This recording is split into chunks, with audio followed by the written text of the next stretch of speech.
최근 여타 여론조사보다 더 보수적인 결과가 나와 우파 여조로 거듭난 여론조사 꽃에서 충격적인 조사가 나왔습니다. 민주당이 기어코 강남에서마저 지지율을 붙여버렸습니다. 3월 18일부터 19일까지 실시한 오늘자 여론조사 꽃 강남구 을 여론조사가 떴습니다. 민주당 강청희 후보 32.8%, 국민의힘 박수민 35.7%로 집계돼 충격적이게도 고작 2.9%의 격차로 나왔습니다. 기어이 강남 을마저 민주당이 턱끝까지 쫓아가 뚜껑을 따봐야 알게 될 접전지로 만들어버렸습니다. 요즘 정말 좋은 의미에서 이게 맞나 싶은 생각이 듭니다. 매일 발표되는 여론조사 수치를 보고도 믿기 힘들 정도인데, 물론 정진석, 성일종까지 낙선 걱정을 해야 될 정도로 선거판에 태풍이 불었다면 강남이라고 박살나지 않을 리가 없죠. 또한 강남을은 험지임에 틀림없지만 단순히 오늘 여론조사가 아니어도 충분히 민주당이 공을 들여볼 법한 지역이긴 합니다. 실제로 강남을은 20대 총선에서 현재 중성동갑에 출마한 전현희 후보가 무려 24년 만에 탈환해버린 초대형 이변이 생기기도 한 지역구입니다. 물론 전현희 후보가 만든 이변은 그 당시 보수세가 극한으로 강한 대치동이 대거 강남병으로 편입됐고, 세곡동 일대 보금자리지구 아파트 단지 덕에 젊은 층이 대거 유입된 탓이 가장 크긴 했었습니다. 이후 집값 상승 등의 이슈로 지역 주민들이 보수화가 된 것인데, 여기에 대해서는 굳이 말을 얹지 않겠습니다만, 어쨌든 기본밭 자체가 20대 총선 때부터 충분히 민주당이 해볼 만한 지역구라는 것입니다. 사실상 민주당 최강의 밭갈이 트랙터 윤두창이가 부동산 욕망에 잠시 눈이 멀었던 유권자들을 상당수 계몽시켜버려 결국 오늘의 여론조사가 나와버린 건데, 정말 민심이 무섭긴 무섭습니다.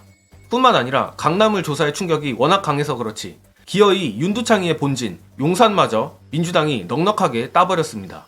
같은 조건의 오늘자 여조꽃 용산 조사에서 민주당 강태웅 후보 41.2%, 윤핵관 권영세가 34.6%로 무려 6.6% 격차가 났습니다.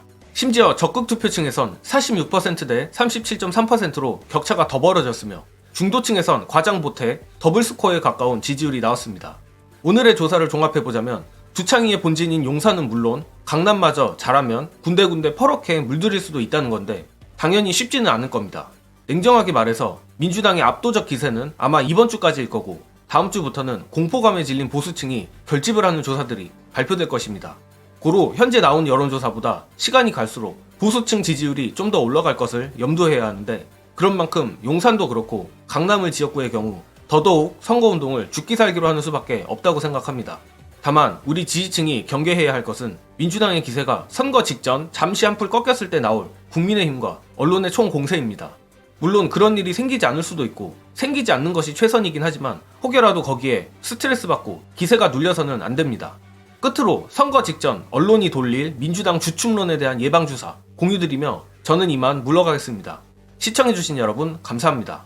소위 이제 선거 비평을 한다고 하는 사람들이 방송에 나와서 막 평론가라면서 막 뭐 국민의힘이 170석 한다, 뭐 민주당 110석 이하로 떨어진다, 뭐 이런 헛소리 하는 사람들이 있거든요. 네. 근데 그 사람들이 최근에 와서 갑자기 이제 말을 바꾸면서 이종섭 황상무 건 때문에 선거 판도가 바뀌었다. 그 전에 얘기했던 거는 이제 취소하고 네. 민주당이 다시 유리한 판이 됐다. 진짜 개소리입니다. 이 황상무 건이나 이종섭 건은 선거에 결정적인 영향을 미칠 수 있는 사안이 아닙니다. 주의를 환기시킬 수는 있지만 작년 5월부터 해서 올해 3월까지 조사 결과를 쭉 보면 선거 구도는 한 번도 바뀐 적이 없어요. 그걸 극단적으로 보여준 게 작년 10월에 있었던 서울 강서구청장 보궐선거입니다. 확인이 됐어요. 그리고 네. 그 뒤로도 구도가 바뀐 적이 없어. 2월에 잠깐 소위 보수 그 지지층이 총결집을 할 때 그때 전국 지지율만 잠깐 바뀝니다. 그때도 저는 계속 얘기했던 게 지역별 여론조사 나오는 걸 보면은 서울 수도권에서는 심판선거가 바뀐 적이 없다. 2월 달에도 내내 얘기를 했거든요. 아니 어떤 총선이 지금 한 2, 3주 남기고 사건 한두 개 때문에 뒤집어집니까? 그런 선거가 어딨어요. 그럴 것 같으면 선거 컨설턴트가 왜 필요하고 정당이 선거 준비를 왜 합니까? 뭐 이종석 건이나 황상무 건이 크긴 하지만 그거 자체가 선거에 영향을 미칠 수 있는 요소는 아니다.